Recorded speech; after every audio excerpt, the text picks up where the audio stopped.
Ang bongga lang ng Kim Pao love team ni na Kim Chiu at Paolo Avellino. Hindi na makapaghintay ang karamihan sa Kim Pao fans at pine-pressure na sina Kim at Paolo na aminin na ang kanilang relasyon. Sabi nga kasi, obvious naman ang relasyon ng dalawa. May mga pagkakataon nga raw na nadudulas na ang dalawa. Sa totoo lang, marami naman kasi ang kinikilig kina Kim at Paolo kaya hindi rin masisisi ang fans kung sakaling maging demanding na ang mga ito na umamin na ang dalawa. Pati nga ang mga kasamahan ni Kim sa It's Showtime, kinukulit na rin ng Kim Pao fans at supporter tungkol sa relasyon ng dalawa.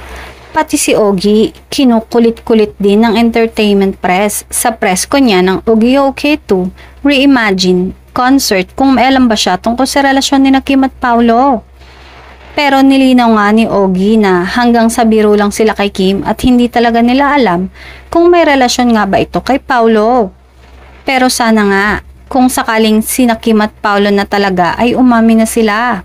At for sure, marami ang matutuwa sa sobrang kakiligan.